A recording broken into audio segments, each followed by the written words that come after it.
दोस्तों, स्वागत है आपका आपके YouTube channel study with R में। दोस्तों, आज हम लोग इडुटेरिया का जो 5000 प्लस समान अध्ययन के क्वेश्चन है इसी को देखने वाले हैं। इसमें जो है ये क्वेश्चन ऑब्जेक्टिव टाइप में दिए हुए हैं, जो कि all state PCS, BSSC, BPSC, SSC, railway, banking, CDS सभी प्रतियोगिता परीक्षा के लिए जो है उपयोगी है। इसके सभी क्वेश्चन जो है इसमें जो है टोटल 100 प्रैक्टिस सेट दिए हुए हैं और टोटल प्रैक्टिस सेट जो है 50-50 नंबर करके दिया हुआ है। एक सेट में 50 क्वेश्चन है। तो इसमें जो है हम लोगों ने कल तक के वीडियो में जो है 5वें सेट तक को कवर कर लिया था। आज हम लोग 6ठे सेट को देखेंगे। अगर आपने हमारे पिछले वीडियो को नहीं देखा है तो मैंने इडुटेरिया 5000 प्लस सामान्य अध्ययन के नाम से जो है प्लेलिस्ट बना दिया है, उसे ज़रूर चेक कर लें। और अगर आप पहली बार हमारे चैनल पर विजिट कर रहे हैं तो चैनल को सब्सक्राइब कर बेल आइकन जरूर प्रेस कर लें।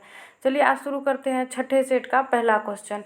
इसमें जो पहला क्वेश्चन दिया हुआ है ये दिया हुआ है कि हेलिना रक्षा उपकरण को किस देश ने विकसित किया। तो ये जो विकसित किया है भारत ने विकसित किया है। हेलिना जो है एक एंटी टैंक मिसाइल है। ये स्वदेशी, भारत का जो स्वदेशी निर्मित मिसाइल है। तो इसका आंसर ऑप्शन नंबर ए हो जाएगा। आगे देख लेते हैं हम लोग क्वेश्चन नंबर 2 को। इसमें एक पॉइंट और हम लोग देख लेते हैं कि भारत का जो मिसाइल मैन है किसे कहा जाता है। तो एपीजे अब्दुल कलाम को कहा जाता है। और मिसाइल वुमेन जो है वो किसे कहा जाता है। तो टीसी थॉमस को कहा जाता है। इसे भी ध्यान में रखेंगे। क्वेश्चन नंबर 2 को देखते हैं।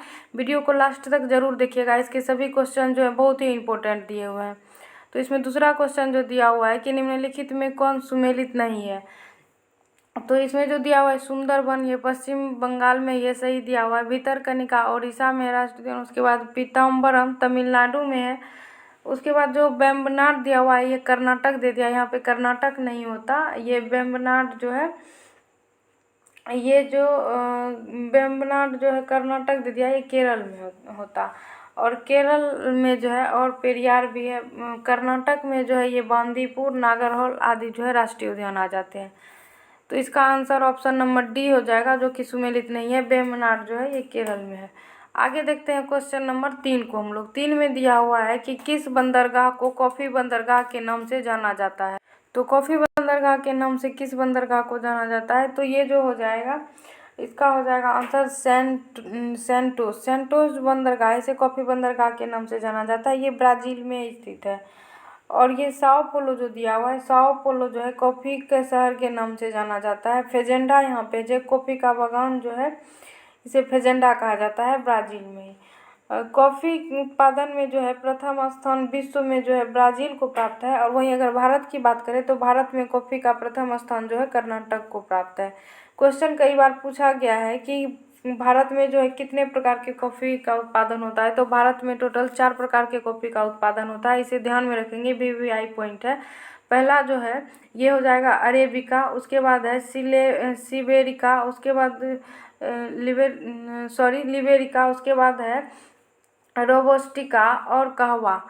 रोबस्टिका जो है ये जो कॉफ़ी है सर्वोत्तम क्वालिटी जो है कॉफ़ी का, ये रोबस्टिका हो जाएगा। तो इसका आंसर यहाँ पे हम लोगों ने देख लिया, ऑप्शन बी हो गया। नेक्स्ट देख लेते हैं क्वेश्चन नंबर 4 को। राष्ट्रीय पोषण संस्थान कहाँ स्थित है। राष्ट्रीय पोषण संस्थान कहाँ स्थित है। ये हैदराबाद में स्थित है। ऑप्शन डी इसका करेक्ट आंसर हो जाएगा। आगे 5वां क्वेश्चन देखते हैं। 5 में दिया हुआ है सुमेलित करने के लिए।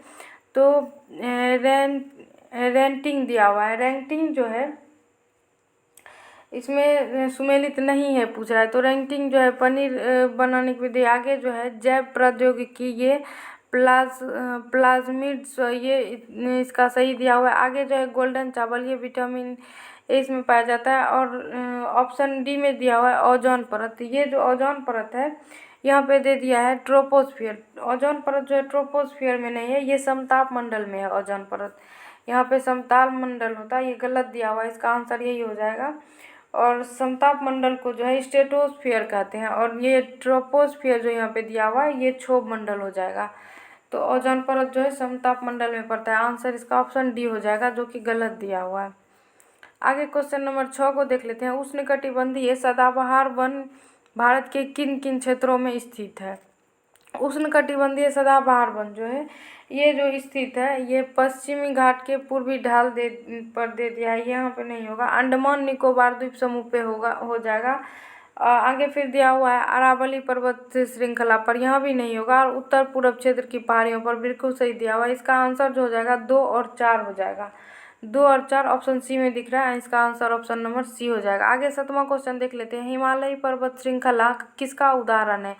हिमालय पर्वत श्रृंखला जो है ये किसका उदाहरण है? तो वलित पर्वत का उदाहरण है। वलित पर्वत के जो और भी कुछ उदाहरण हैं, एंडीज, रॉकीज। एंडीज जो है दुनिया का सबसे लंबा पर्वत श्रृंखला जो है एंडीज, ये भी वलित पर्वत का ही उदाहरण है। उसके बाद रॉकीज पर्वत जो है ये उत्तर अमेरिका का सबसे लंबा, ये भी वलित पर्वत का ही। आगे कुछ हम लोग देख लेते हैं। और काकेशस पर्वत जो है यूरोप का सबसे लंबा, ये भी वलित पर्वत के ही उदाहरण है। तो इस तरह से ये सभी पर्वत जो थे वलित पर्वत के उदाहरण हैं।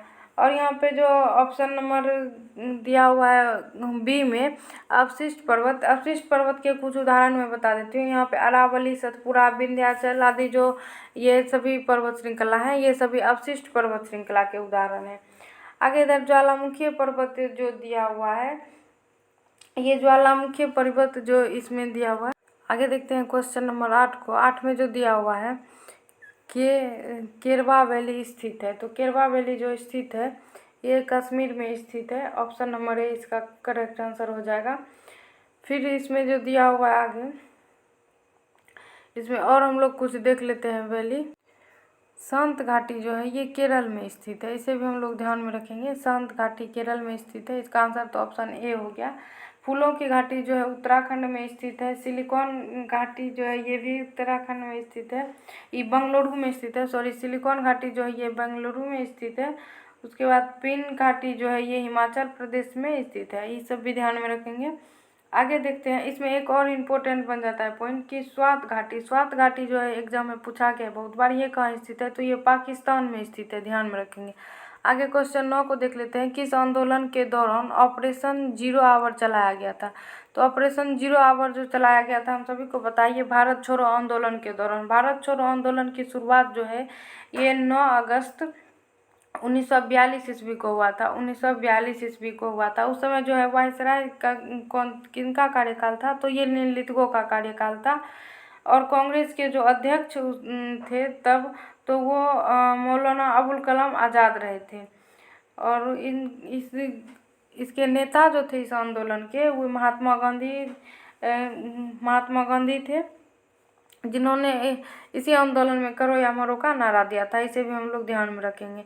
आगे फिर हम लोग क्वेश्चन नंबर 10 पे आ जाते हैं। 10 में दिया हुआ है, देख लेते हैं। किस व्यक्ति ने रॉलेट एक्ट को जानबूझकर की गई हत्या कहकर संबोधित किया है? तो ये जो है जानबूझकर की गई हत्या कहकर संबोधित किया रॉलेट एक्ट को CF एंड्रयूज ने। ऑप्शन नंबर 20 का करेक्ट आंसर हो जाएगा। रॉलेट एक्ट की बात करें तो रॉलेट एक्ट 19 मार्च 1919 को बना था, इसका आंसर यहाँ पे ऑप्शन बी हो जाएगा। आगे फिर हम लोग क्वेश्चन नंबर 11 देखते हैं। वन संरक्षण अधिनियम कब पारित किया गया? पिछले वीडियो में भी हम लोगों ने इससे जुड़े हुए विभिन्न क्वेश्चन को देखा था। तो वन संरक्षण अधिनियम 1980 में पारित किया गया था, इसका आंसर ऑप्शन नंबर ए हो जाएगा। आगे फिर हम लोग रिविजन कर लेते हैं। पर्यावरण संरक्षण अधिनियम कब आया था? तो ये जो आया था पर्यावरण संरक्षण अधिनियम, ये 1986 में आया था, 1986 में। और आगे हम लोग फिर देखते हैं कि उपभोक्ता संरक्षण अधिनियम, ये भी 1986 में आया था। वन संरक्षण अधिनियम जो है ये 1980 में आया था। आगे फिर क्वेश्चन देख लेते हैं 12 को। इसमें से कौन सी गैस ग्रीन हाउस प्रभाव उत्पन्न करने वाली गैस है? तो ग्रीन हाउस प्रभाव उत्पन्न करने वाली गैस जो है जलवाष्प, मीथेन, ओजोन, इनमें से सभी हो जाएगा। आंसर इसका ऑप्शन डी हो जाएगा। आगे फिर है सिगरेट के धुएं में मुख्यतः प्रदूषक है। तो सिगरेट के धुएं में जो प्रदूषक है ये कार्बन डाइऑक्साइड तो है, इसके अलावा जो कार्बन मोनोऑक्साइड भी है। तो इसका आंसर जो हो जाएगा यहाँ पे हो जाएगा ऑप्शन नंबर डी। आगे फिर हम लोग देखते हैं क्वेश्चन नंबर 14 को। 14 में दिया हुआ है कि गैसोहॉल मिश्रण है। गैसोहॉल जो मिश्रण है इसमें होता है 90% पेट्रोल प्लस 10% जो अल्कोहल है, गैसोहॉल का मिश्रण हो जाता है। वायु और अंगार गैस जो है इसका ये जो बना हुआ होता है, तो ये कार्बन मोनोऑक्साइड, इसमें जो रहता है carbon monoxide CO plus N2O का मिश्रण रहता है, CO प्लस N2O का मिश्रण। आगे फिर हम लोग क्वेश्चन नंबर 15 देख लेते हैं। 15 में दिया है, यदि एक वस्तु का समान गति से वृत्ताकार पथ पर गतिशील है तो इसका जो है क्या होगा, तो इसका जो हो जाएगा, इसका वेग परिवर्तित होता रहता है। आंसर जो इसका हो जाएगा ऑप्शन नंबर सी होगा। आगे 16 नंबर देख लेते हैं। सूची 1 को सूची 2 से सुमेलित करने के लिए दिया हुआ है। तो सूची 1 को सूची 2 से सुमेलित करते हैं हम लोग। एमीटर हो जाएगा विद्युत धारा, इसका जो हो जाएगा एमीटर का विद्युत धारा। आगे फिर दिया हुआ है हाइग्रोमीटर। हाइग्रोमीटर से जो है हम लोग मापते हैं सापेक्षिक आर्द्रता। बायरोमीटर से जो है दाब, वायुमंडलीय दाब को, और वाट से शक्ति। तो इस तरह से जो इसका आंसर हो जाएगा 3, 4, 1, 2। आंसर हो जाएगा ऑप्शन नंबर सी। आगे फिर क्वेश्चन 17 पे आ जाते हैं। 17 में दिया हुआ है, बहिष्कृत भारत नामक पुस्तक का प्रकाशन किसने किया था। तो बहिष्कृत भारत नामक पुस्तक का जो प्रकाशन किया था, ये डॉक्टर BR अम्बेडकर के द्वारा किया गया था। ऑप्शन नंबर सी ध्यान में रखेंगे। इनका जन्म जो है 14 अप्रैल को हुआ था, 14 अप्रैल 1819 ईस्वी को मध्य प्रदेश में हुआ था। आगे फिर हम लोग देख लेते हैं क्वेश्चन नंबर 18 को। 18 में जो दिया हुआ है, 18 में दिया हुआ है कि आधुनिक भारत का निर्माता किसे कहा जाता है। आधुनिक भारत का निर्माता जो कहा जाता है, ये राजा राम मोहन राय को कहा जाता है। ऑप्शन डी इसका आंसर हो जाएगा करेक्ट। राजा राम मोहन राय से जुड़े हुए कुछ अन्य तथ्य को देख लेते हैं कि सती प्रथा का अंत जो है इन्होंने किया था 1829 ईस्वी में। 1829 ईस्वी में सती प्रथा का अंत किया था। वहीं ब्रह्म समाज की स्थापना 1828 ईस्वी में किया गया था। आधुनिक भारत का निर्माता या पिता भी जो है राजा राम मोहन राय को कहा जाता है, ध्यान में रखेंगे। आगे फिर हम लोग देख लेते हैं क्वेश्चन नंबर 19 को। 19 में क्या दिया हुआ है, तो ड्यूस, डबल फॉल्ट किस जैसे शब्द का संबंध किस खेल से है। तो ये जो संबंध हो जाता है लॉन टेनिस से। ऑप्शन नंबर सी इसका करेक्ट आंसर हो जाएगा। आगे 20 नंबर देखते हैं, प्राक्कलन समिति के संबंध में निम्नलिखित कथनों पर विचार कीजिए। तो इनमें जो दिया हुआ है हम लोग देख लेते हैं। इसमें सदस्यों की संख्या 25 होती है, जो कि गलत दिया हुआ है। इसमें जो है सदस्यों की संख्या 25 नहीं होती है, प्राक्कलन समिति में 30 होती है, तो ये भी गलत दिया है। इसके सदस्यों का में सदस्य 10 सदस्य लोकसभा तथा 15 सदस्य जो है राज्यसभा से, ये भी गलत ही दिया हुआ है। इसका कार्यकाल जो है 3 वर्षों का होता है, ये भी गलत है। इनका कार्यकाल 1 वर्ष का होता है। कोई भी मंत्री समिति का सदस्य नहीं हो सकता। तो ये जो दिया हुआ है ऑप्शन सही दिया हुआ है इसका। इसमें जो उपयुक्त में कौन सही है, तो इसमें जो सही है केवल 4 दिया हुआ है, तो ऑप्शन डी में दिया हुआ है केवल 4, यही हो जाएगा इसका आंसर। आगे हम लोग इसे कुछ देख लेते हैं। प्राक्कलन समिति और लोक लेखा समिति जो है, लोक लेखा समिति की जो स्थापना है ये 1921 ईस्वी में हुआ था, और प्राक्कलन समिति की स्थापना 1950 ईस्वी में हुआ था, इसे ध्यान में रखेंगे। इसमें लोक लेखा समिति में टोटल 22 सदस्य हो जाते हैं, और प्राक्कलन समिति में टोटल 30 सदस्य। इसमें जो है 15 लोकसभा से तथा 7 जो है राज्यसभा से, और इसमें सभी जो है लोकसभा से ही होते हैं सदस्य। दोनों का जो कार्यकाल है 1 वर्ष का ही होता है, इसमें ध्यान रखेंगे हम लोग। आगे अब क्वेश्चन को हम लोग देख लेते हैं 21 नंबर को। 21 में दिया हुआ है कि राज्यपाल के सम्मेलन की अध्यक्षता कौन करता है। तो राज्यपाल के सम्मेलन की अध्यक्षता जो है राष्ट्रपति करता है। राज्यपाल की जो चर्चा है ये अनुच्छेद 153 के अंतर्गत किया गया है। आगे देख लेते हैं हम लोग फिर 22 नंबर क्वेश्चन। 22 में सूची 1 को सूची 2 से मिलान करने के लिए दिया हुआ है। तो इसमें जो दिया हुआ है भाग 5 जो इसमें दिया हुआ है, ये जो भाग 5 हो जाएगा इसका हो जाएगा संघ सरकार, ये तो बिल्कुल सही दिया हुआ है। भाग 10 यहाँ पे दिया हुआ है। भाग 10 जो हो जाएगा ये संविधान संशोधन प्रक्रिया। उसके बाद जो यहाँ पे दिया हुआ है 15, ये जो हो जाएगा 15, ये अनुसूचित जाति और जनजाति से संबंधित हो जाएगा। भाग 20 जो दिया हुआ है ये हो जाएगा निर्वाचन। यहाँ पे हमको इसमें कुछ जो है गलत लग रहा है। भाग 5 जो है, भाग 5 तो यहाँ पे सही दिया हुआ। भाग 10 जो है ये हो जाएगा अनुसूचित जनजातीय क्षेत्र से। 1 सेकेंड, इसका जो आंसर हो जाएगा ये भाग 5 का पहला ठीक है। 10 का जो है हो जाएगा ये अनुसूचित जाति और जनजाति से संबंधित जो है ये हो जाएगा। उसके बाद जो यहाँ पे 15 दिया हुआ है, इसका जो आंसर हो जाएगा निर्वाचन आयोग से। फिर उसके बाद 20 जो दिया हुआ है, ये 20 जो हो जाएगा संविधान संशोधन की प्रक्रिया से। इस तरह से जो है ये मिलान सही दिया हुआ है, आप लोग इसको देख लीजिएगा कौन सा होगा ऑप्शन में, यही करेक्ट दिया हुआ है। आगे फिर हम लोग देख लेते हैं, इसका आंसर यहाँ पे डी दिया हुआ है जो कि गलत हमको लग रहा है, इसी तरह से इसका मिलान सही होगा। आगे फिर हम लोग देख लेते हैं नेक्स्ट क्वेश्चन 23 नंबर को। 23 में जो लिखा है आयरलैंड के संविधान से भारतीय संविधान में लिया गया है। तो आयरलैंड के संविधान से जो लिया गया है, राज्य के नीति निर्देशक सिद्धांत, राष्ट्रपति के निर्वाचन पद्धति, राज्यपाल के लिए सदस्यों का नामांकन, उपयुक्त सभी हो जाएगा इसका आंसर, सभी जो आयरलैंड के संविधान से लिया गया। अगला 24 नंबर क्वेश्चन देखते हैं, निम्नलिखित में से कौन सा अनुच्छेद उच्च न्यायालय को अभिलेख न्यायालय दर्जा देता है। तो उच्च न्यायालय को अभिलेख न्यायालय का दर्जा तो अनुच्छेद 215 देता है, ऑप्शन नंबर 20 का करेक्ट आंसर हो जाएगा।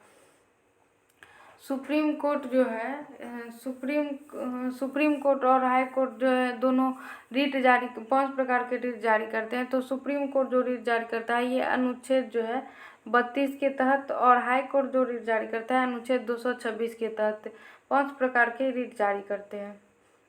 सुप्रीम कोर्ट एक अभिलेख न्यायालय है, इसकी चर्चा जो है ये किया गया है आर्टिकल 129 में, ये भी पॉइंट ध्यान में रखेंगे। आगे हम लोग क्वेश्चन नंबर 25 पे आ जाते हैं। 25 में दिया हुआ है कि भारत का संविधान किस प्रकार का है। तो भारत का संविधान जो है ये साधारणतः एकात्मक तथा विशेष स्थिति में संघात्मक भी है, ऑप्शन नंबर सी इसका करेक्ट आंसर हो जाएगा। आगे 26 को देखते हैं। 26 में दिया है कि भारत का संविधान कहता है कि अवशिष्ट अधिकार किसके पास रहेगा। तो अवशिष्ट शक्तियां जो है ये संघ की संसद के पास रहेंगी, ऑप्शन नंबर सी इसका करेक्ट आंसर होगा। आगे हम लोग 27 नंबर पे आ जाते हैं। हम लोग 27 में जो दिया हुआ है क्वेश्चन, 21 प्रस्ताव को पारित किए जाने पर मंत्रिपरिषद को इस्तीफा देना पड़ता है। तो मंत्रिपरिषद को जो इस्तीफा देना पड़ जाता है ये अविश्वास प्रस्ताव पारित होने पर। अविश्वास प्रस्ताव जो है एक बार पारित हुआ था, ये जो किसके खिलाफ पारित हुआ था, तो विश्वनाथ प्रताप सिंह के द्वारा पहली बार ये प्रस्ताव पारित हुआ था, ध्यान में रखेंगे, इसका आंसर ऑप्शन सी हो गया। आगे फिर देखते हैं लोक लेखा समिति से संबंधित तथ्यों में कौन सा सही है। पिछले क्वेश्चन में हम लोगों ने इसे देख लिया है, तो इसमें देख लेते हैं। इसमें कुल 22 सदस्य होते हैं जो कि सही दिया हुआ है। आगे फिर जो है इसमें राज्यसभा के 15 सदस्य होते हैं, गलत दिया हुआ है। इसमें राज्यसभा के 7 सदस्य और लोकसभा के जो है 15 सदस्य होते हैं, ये तो गलत हो गया। आगे फिर इस समिति में सदस्यों का प्रतिवर्ष अनुपातिक प्रतिनिधित्व आधार पर चयन किया जाता है, ये भी सही दिया है। इसका आंसर जो सही हो जाएगा ये 1 और 3 हो जाएगा। 1, 3 ऑप्शन नंबर ए में दिख रहा है, इसका आंसर ऑप्शन ए हो जाएगा। आगे 29 नंबर देखते हैं, गिल्ट एज मार्केट निम्न में से किससे संबंधित है। तो ये किससे संबंधित है, सरकारी प्रतिभूतियों के व्यापार से, ऑप्शन नंबर सी इसका आंसर हो जाएगा। आगे फिर देखते हैं, चालू खाते के संदर्भ में किस वर्ष रुपये को पूर्व रूप में परिवर्तनीय घोषित किया गया। तो ये जो परिवर्तनीय घोषित किया गया था पूर्ण रूप में 1994 ईस्वी में, ऑप्शन डी इसका करेक्ट आंसर हो जाएगा।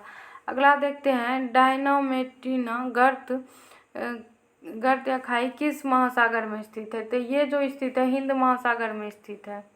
हिंद महासागर का जो गर्त है सबसे बड़ा सर्वाधिक बड़ा ये सुंडा गर्त हो जाएगा, ध्यान में रखेंगे, इसका आंसर ऑप्शन बी हो गया। आगे फिर है बारमुंडा त्रिभुज का त्रिकोण किस महासागर में स्थित है।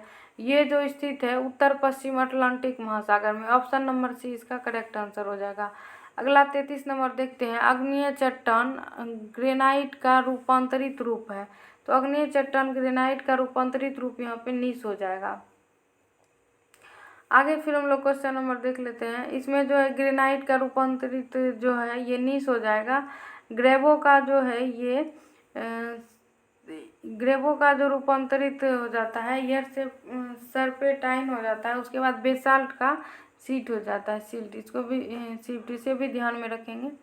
अगला क्वेश्चन देखते हैं, अंतरिम सरकार में मुस्लिम लीग के कितने प्रतिनिधित्व शामिल हुए थे। तो अंतरिम सरकार में मुस्लिम लीग के 5 जो है सर प्रतिनिधित्व शामिल हुए थे, ऑप्शन नंबर 20 का करेक्ट आंसर हो जाएगा। आगे 35 देखते हैं। 35 में दिया है, अलवार ए सुहाइली किसका फारसी अनुवाद है। तो ये जो फारसी अनुवाद है पंचतंत्र का अनुवाद है, ऑप्शन नंबर डी इसका करेक्ट आंसर हो जाएगा। पंचतंत्र के जो रचयिता थे ये विष्णु शर्मा थे, इसे भी ध्यान में रखेंगे। महाभारत का बहुत बार क्वेश्चन पूछा गया है कि महाभारत का जो है अनुवाद किसने किया था फारसी में, तो ये बदायूनी ने किया था और इसे क्या कहा गया है, तो रजमनामा कहा जाता है। आगे फिर हम लोग देखते हैं, और ये जो रचना है अनवार ए सुहाइली, इसकी रचना जो है किसने किया है, तो ये रचना अबुल फजल के द्वारा किया गया, इसे भी ध्यान में रखेंगे। अगला देखते हैं, भारत में प्रिंटिंग प्रेस का आगमन किस देश की देन माना जाता है, तो ये जो प्रिंटिंग प्रेस का आगमन है ये पुर्तगाली का देन माना जाता है। ऑप्शन नंबर ए हो जाएगा।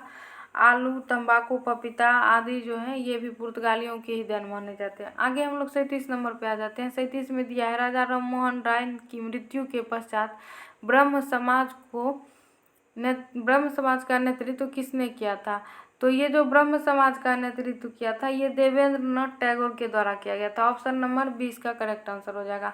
पीछे हम लोगों ने क्वेश्चन में राजा राममोहन राय के बारे में डिटेल में देख लिया। आगे बढ़ते हैं, क्वेश्चन नंबर 38 देखते हैं। 38 में दिया हुआ है, निम्नलिखित में किस व्यक्ति ने द्वितीय गोलमेज सम्मेलन में भाग लिया था। द्वितीय गोलमेज सम्मेलन में जो भाग लिए थे जिन व्यक्ति ने पूछ रहा है, तो ये महात्मा गांधी, सरोजनी नायडू और मदन मोहन मालवीय जो तीनों ने भाग लिया था। इसलिए इसका आंसर जो हो जाएगा 1, 2 और 3 हो जाएगा। ये मौलाना आज़ाद नहीं होता है यहाँ पे। 1, 2 और 3 इसका आंसर ऑप्शन डी हो जाएगा। गोलमेज सम्मेलन की बात कर लें तो प्रथम गोलमेज सम्मेलन जो है ये 1930 में हुआ था, द्वितीय जो है 31 में और तृतीय जो है 32 में हुआ था, ध्यान में रखेंगे। आगे फिर क्वेश्चन नंबर 39 पे आ जाते हैं। भक्ति आंदोलन को दक्षिण से उत्तर भारत लाने का श्रेय किसे दिया जाता है, तो दक्षिण से जो उत्तर लाने का श्रेय दिया जाता है ये रामानंद को दिया जाता है। ऑप्शन नंबर ए इसका करेक्ट आंसर हो जाएगा। ये सगुन भक्ति के जो थे, सगुन भक्ति में ये राम भक्ति से संबंधित थे रामानंद। आगे जो फिर ये कबीर दिया हुआ है, इधर कबीर जो है, कबीर और रैदास जो है ये सभी कबीर, रैदास आदि जो हैं ये इन्हीं के शिष्य थे रामानंद के। इसका आंसर तो ऑप्शन ए हो गया। और कबीर की जो है वाणी, इसका जो संग्रह है ये बीजक के रूप में से जाना जाता है, बीजक के रूप में कहा जाता है। आगे फिर हम लोग देखते हैं 40 नंबर क्वेश्चन। 40 में दिया है, सूची को सूची 2 से सुमेलित करने के लिए, तो इसमें बौद्ध संगीति के बारे में दिया गया है। प्रथम बौद्ध संगीति जो है ये किसके काल में हुई थी, तो प्रथम बौद्ध संगीति हम लोग सभी को जानते हैं, तो अजातशत्रु के काल में हुई थी। प्रथम बौद्ध संगीति अजातशत्रु के काल में हो जाएगा। द्वितीय बौद्ध संगीति जो है ये कालाशोक के काल में हुई थी। तृतीय बौद्ध संगीति अशोक के काल में, और चतुर्थ बौद्ध संगीति जो है ये कनिष्क के काल में हुई थी, ध्यान में रखेंगे। इसका आंसर यहाँ पे जो हो जाएगा ऑप्शन बी हो जाएगा। आगे 41 नंबर पे आ जाते हैं। 41 में दिया हुआ है कि गांधी जी के निम्नलिखित आंदोलन का कालानुक्रम व्यवस्थित कीजिए। तो गांधी जी ने जो है असहयोग आंदोलन कब किया था, तो ये 1 अगस्त 1920 ईस्वी को किया था, 1920 को, ध्यान में रखेंगे। रोलेट एक्ट ये जो हुआ था ये 19 मार्च 1919 को हुआ था। आगे फिर है ये खेरा आंदोलन, ये जो हुआ था ये 1918 में हुआ था। और अहमदाबाद मिल हड़ताल जो है ये भी 1918 में हुआ था, लेकिन पहले जो हुआ था ये अहमदाबाद हुआ था और बाद में खेरा हुआ था। तो इसलिए जो हो जाएगा 4, 3, 2, 1, इसका आंसर जो हो जाएगा ऑप्शन नंबर डी हो जाएगा, 4, 3, 2, 1। अगला क्वेश्चन देखते हैं। नाभिक के अलावा कोशिका की किस कोशिकांग में डीएनए होता है, तो डीएनए कहाँ कहाँ पाया जाता है हम लोग देख लेते हैं। डीएनए जो है ये टोटल 3 जगह पे पाया जाता है, जो कि एक तो हो गया केंद्रक जिसे नाभिक कहते हैं, माइटोकॉन्ड्रिया, और इसके अलावा जो है ये डीएनए क्लोरोप्लास्ट में पाया जाता है। यहाँ पे तो इसका आंसर ऑप्शन डी हो गया। और फिर आरएनए जो है ये आरएनए 4 जगह पे पाया जाता है, जिसमें कि केंद्रक, माइटोकॉन्ड्रिया, क्लोरोप्लास्ट और इसके अलावा जो है ये कोशिका द्रव्य में पाया जाता है। तो बहुत ही वीवीआई पॉइंट, डीएनए और आरएनए कहाँ कहाँ पाया जाता है तो ध्यान में रखेंगे। अगला क्वेश्चन देखते हैं हम लोग फिर, किन गुणों में हार्मोन में एंजाइम से भिन्न होता है, तो किन गुणों में हार्मोन में एंजाइम से भिन्न होता है, ये जो हो जाता है ये केवल जानवर में पाए जाते हैं, ये नहीं होगा। इसका जो करेक्ट आंसर हो जाएगा ये सभी प्रोटीन नहीं होते हैं, यही हो जाएगा इसका आंसर ऑप्शन नंबर डी। आगे 44 पे आ जाते हैं। 44 में दिया हुआ है कि निम्न में कौन सा रोग विटामिन ए की कमी के कारण होता है। तो ए की कमी के कारण जो होता है जीरोप्थेल्मिया जो है यही हो जाएगा, ऑप्शन बी इसका करेक्ट आंसर। ये जो ऑस्टियोमलेशिया दिया हुआ है विटामिन डी के कमी के कारण होता है। आगे जो फिर ये एनीमिया दिया हुआ है ये जो है B6, B11 और B12 के कमी के कारण ही होता है। स्कर्वी जो है विटामिन सी की कमी के कारण होता है। इसका आंसर ऑप्शन बी हो जाएगा यहाँ पे। अगला 45 देखते हैं। एक बायोटेक्निक जिसमें अल्ट्रासोनिक ध्वनि का उपयोग किया जाता है वे है, तो वे जो है ये हो जाएगा सोनोग्राफी। ऑप्शन नंबर ए इसका हो जाएगा करेक्ट आंसर।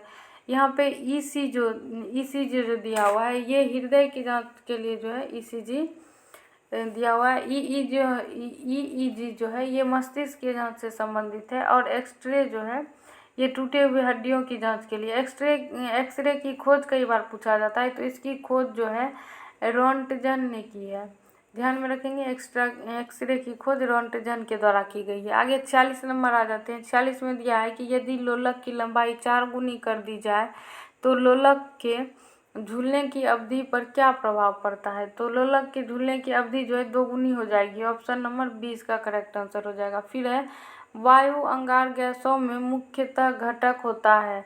तो वायु अंगार गैसों में जो मुख्यतः घटक होता है ये CO2 और CO2 हो जाएगा। ऑप्शन नंबर ए इसका करेक्ट आंसर हो गया। आगे 48 देखते हैं। 48 में दिया हुआ है इनमें कौन सा हार्मोन पीयूष ग्रंथि से स्रावित नहीं होता है। तो पीयूष ग्रंथि से जो स्रावित नहीं होता है ये जो एक हार्मोन है थायराइड के ऊपर जो होता है पैराथायराइड हार्मोन, उससे जो स्रावित होता है कैल्सीटोनिन हार्मोन, यही जो है ये पीयूष ग्रंथि से स्रावित नहीं होता, इसलिए इसका आंसर ऑप्शन डी हो जाएगा। आगे 49 देखते हैं। मादा जनन तंत्र में किसको मुख्यतः जनन अंग कहा जाता है। तो जनन अंग जो मुख्यतः कहा जाता है ये डिंडवाहिनी नलिका हो जाएगा, जिसे फिलोपियन ट्यूब भी कहते हैं। डिंडवाहिनी नलिका वही है, इसका आंसर ऑप्शन ए हो गया। आगे फिर देख लेते हैं आज का अंतिम क्वेश्चन 50 नंबर। इसमें दिया हुआ है कि निम्नलिखित में से कौन सा कार्बोहाइड्रेट पाचन का अंतिम उत्पाद है। तो कार्बोहाइड्रेट जो पाचन का अंतिम उत्पाद है ये ग्लूकोज हो जाएगा। Option number C. वसा का जो पाचन का अंतिम उत्पाद है ये हो जाएगा वसीय अम्ल या ग्लिसरॉल। आगे जो फिर यहाँ पे दिया हुआ है प्रोटीन का हम लोग अंतिम उत्पाद जो हो जाएगा ये पाचन का ये हो जाता है एमिनो अम्ल। तो यहाँ पे कार्बोहाइड्रेट का अंतिम उत्पाद पूछ रहा है तो ये ग्लूकोज हो जाएगा। ऑप्शन नंबर सी इसका करेक्ट आंसर हो जाएगा। इससे नीचे जो है कुछ स्मरणीय तथ्य जैसे कि हम लोगों ने पिछले वीडियो में भी देखा था वही दिया हुआ है, इसे भी हम लोग फटाफट 1 मिनट में देख लेते हैं। इसमें जो दिया हुआ है कि महाजनपद और राजधानी, महाजनपद और राजधानी, तो महाजनपद जो दिया हुआ है मगध, इसकी राजधानी जो थी ये गिरिव्रज थी। अंग की राजधानी चंपा, वज्जी की वैशाली, काशी का वाराणसी, वत्स का कौशाम्बी, कुरु का इंद्रप्रस्थ, कुरु का इंद्रप्रस्थ। उसके बाद जो है कम्बोज का हाटक और असमक का पोतली। आगे फिर इधर दिया हुआ है कौशल का जो हो जाएगा ये श्रावस्ती हो जाएगा। और फिर है अवंती का उज्जैन, मल का कुशावती और पंचाल का अहिक्षत्र। इसके आगे जो है चेदी इसका हो जाएगा शक्तिमती। उसके बाद मत्स्य विराटनगर, सुरसेन मथुरा, गंधार तक्षशिला। ये जो है स्मरणीय तथ्य करके दिया हुआ था कुछ रिवीजन के लिए। नीचे जो है इसे आंसर दिया हुआ है। तो आज हम लोगों ने 50 क्वेश्चन और उसके साथ ही कुछ स्मरणीय तथ्य को देख लिया है। वीडियो को लाइक शेयर ज़रूर करें। अब मिलते हैं नेक्स्ट वीडियो में। धन्यवाद।